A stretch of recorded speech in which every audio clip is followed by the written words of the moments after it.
This is Eric Smith, and this is a partnership with the Evanston Roundtable, Chamber of Commerce, and Byline Bank. So I've actually been interested in theater since I was 10 years old. I've been doing theater back and forth with Fleetwood Jourdain, with Tim Rose, and this Northlight opportunity was just a by chance thing. I remember I was looking at the description for the job of it, and I thought to myself, might as well give it a shot. And they've been so kind and welcoming in this atmosphere, and I've been given the honor to interview BJ, our artistic director, and I've been wanting to talk with you for such a long time just in regards to acting, voice acting, and just the ingoings and ongoings about the business. So I guess the first question I have for you is, how did you get started?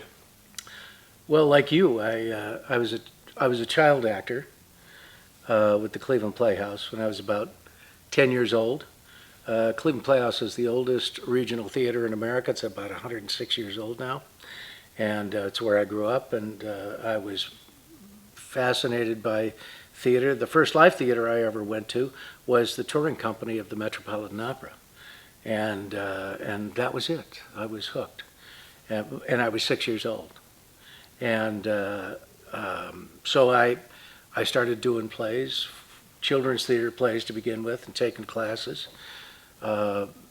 Then I started working with the adult theater at the Cleveland Playhouse and through high school. And when I graduated from college, I became a member of the company of the Cleveland Playhouse, which is where I met my wife, Candace, who was an actress, and now she's a real estate agent in Evanston. And we've lived in Evanston since, I want to say 1984. Lived on the same street, Wesley, since 1984. So how did that get you to Northlight if you were living in Evanston in 1986? 84. Well, I did my first play at Northlight. Northlight started as the Evanston Theater Company in 1975. As the Evanston Theater Company, started by Greg Candela, who was getting his MFA at Northwestern. And it was his goal to put a professional theater into business as his MFA project, and he did. And our first artistic director was a guy by the name of Mike Nussbaum, and he's currently 98 years old. He's the oldest working actor in Actors Equity, and he's a dear friend. And then the play was directed, that he was in, was directed by a guy by the name of Frank Galati, who was a professor at Northwestern, and he's a two-time Tony Award-winning playwright and Oscar-nominated screenwriter and a dear friend. And so in 1977, I did my first production as an actor at Evanston Theater Company, which then became the Northlight Theater Company. We performed in those days at the old Kingsley School on Green Bay Road, and we were there for about 10 years. And how has it changed from being the Evanston Theater Company to Northlight? Have you seen any stark changes between those two given your time there? Well, we're almost 50 years old, so in 50 years you can't help but change. I think we've had a very consistent audience base.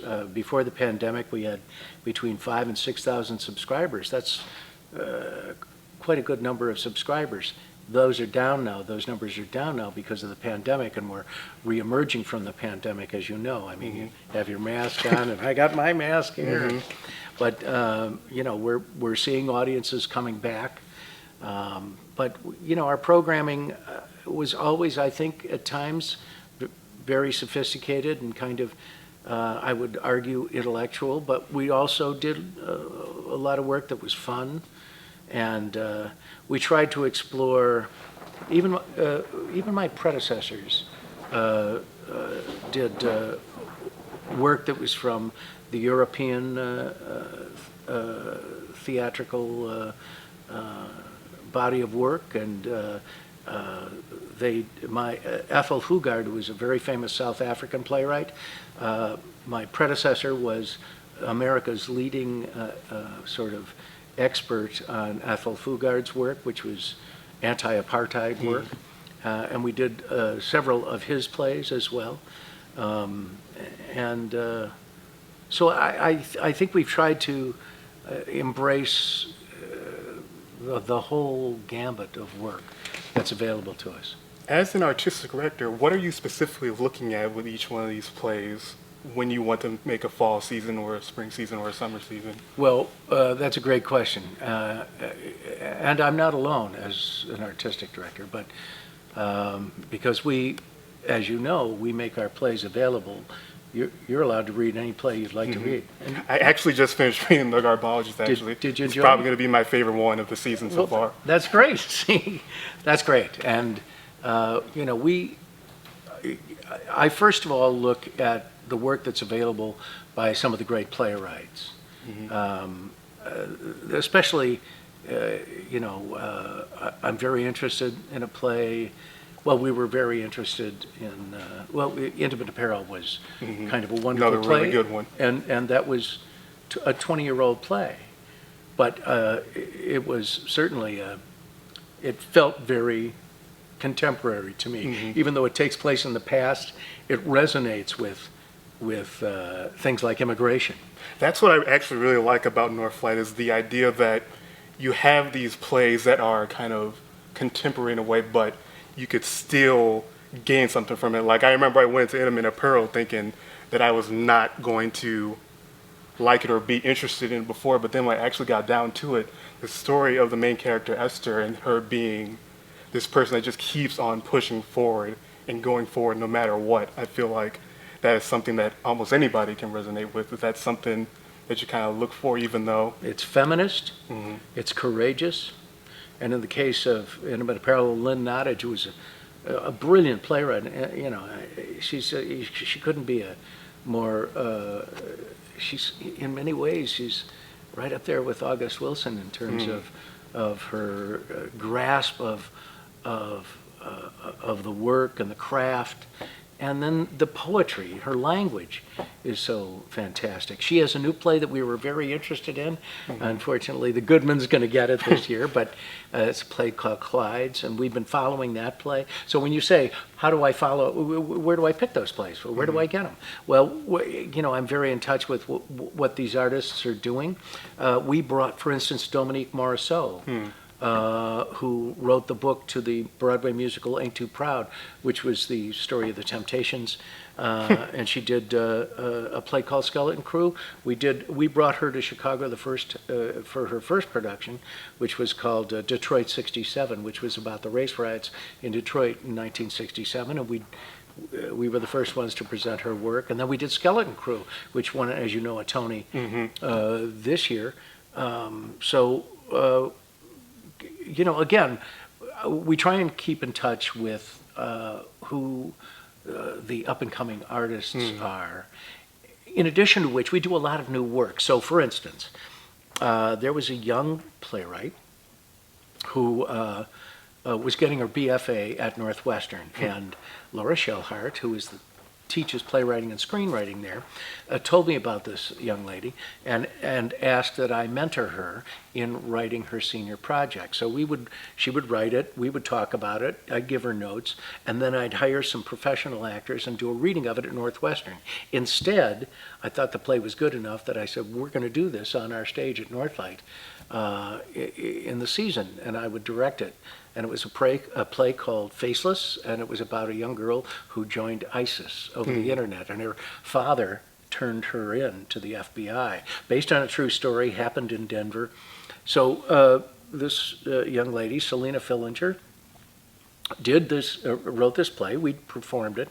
We ended up taking it to a Repertory Theater of St. Louis, our whole cast, and she ended up with an agent, William Morris Agency, and her current play is on Broadway right now. It's called POTUS, and it was nominated for 3 Tony Awards, and she's off to the races. She's your age, and we discovered her. Now, given that you did that collaboration in Northwestern, do you guys see yourself doing more of that once you move to Evanston?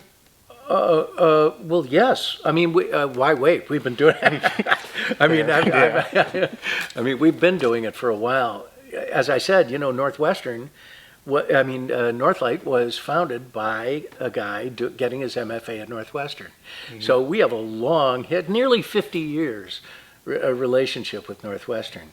But we also work with folks at Goodman DePaul School. And my friend Cody Estel came from Columbia College, and he's done. He assistant directed 6 different shows for me, and he's going to direct Garbologists, as you pointed out, and he's the artistic director of this theater, Raven, which is in Rogers Park. So, I'd like to think we give as many people, especially young artists, opportunities that they wouldn't otherwise have at, say, some of the larger theaters. That was actually going to be my next question, because you did say there was a lot of college level collaboration that you do. Do you think you might reach younger, like maybe Evanston Township or maybe a lot of the middle schools around Evanston? Well, on our main stage, there aren't a whole lot of roles for kids. So from that standpoint, we don't have jobs for young actors like me. I mean, I was 15 years old when I did my first professional play with the Cleveland Playhouse. But if we had the roles available, most certainly we would be shopping both there and up the shore. We'd look at New Trier has a very good program. Evanston has a very good program, and we'd certainly give them opportunities if we had roles for them. But we also have, we have a youth council, and whom I love. I have the shirts. I've got the complete collection of shirts and sweatshirts that the education department is kind enough to give to me, and I wear them all the time. And I love it when they come to the theater. They come to our designer run. They come to our dress rehearsal. And before COVID, we provide pizzas, and they join the actors and have a piece of pizza and talk about the work. So we're very very collaborative in that regard. So going back to Evanston and then Northlight as a whole, Sure. What does this mean for you going back to Evanston after all these years? And then... Okay, so that's a great question, Eric. So in many ways, Evanston Theater Company / Northlight Theatre have been my artistic home. What have I done? 40, 50 plays myself, over 100 plays I've been artistic director for almost 25 years.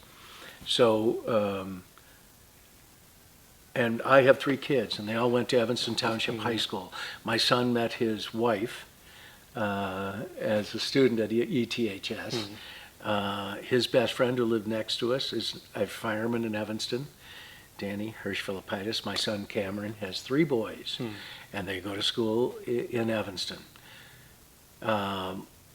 If there's anything I can contribute to my hometown, it's my hometown. I've been there since 1984.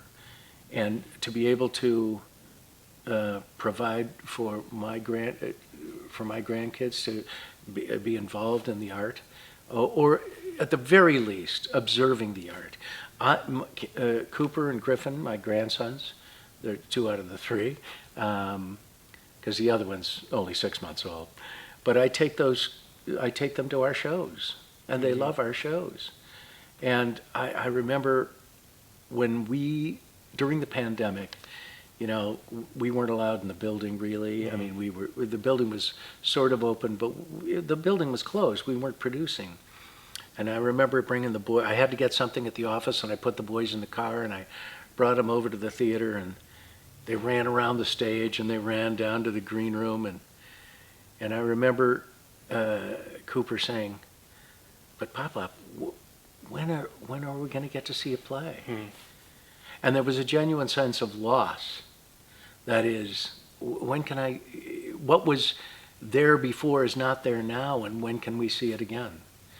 And that is a profound thing. When your kids or your grandkids are moved or touched or find an attraction to a work of art, and there's all of a sudden a vacuum. I think that's what the pandemic taught us, that we really lost something by not having that theater alive on our stage.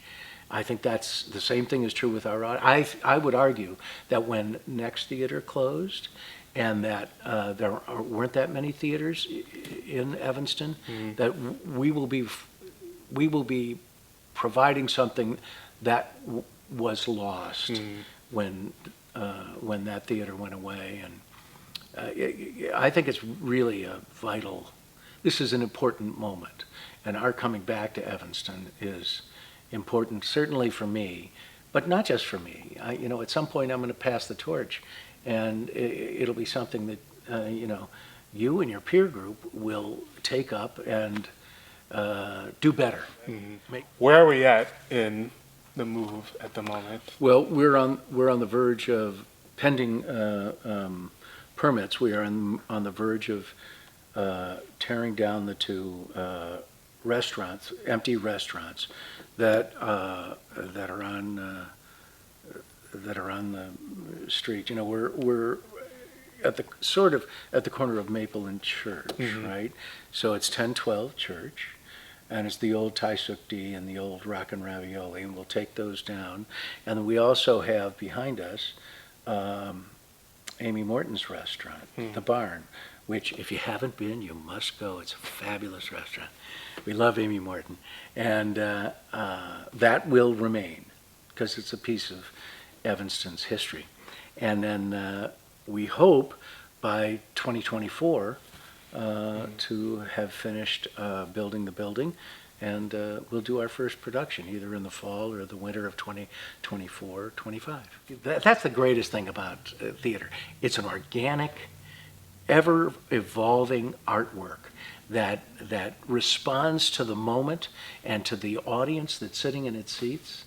It's a very exciting thing, and to be able to build a theater, Eric, there is perhaps no greater gift you can give a community than to create a living work of art in that community, and in the case of theater, performing 8 shows a week and filling that house with 250 people every performance.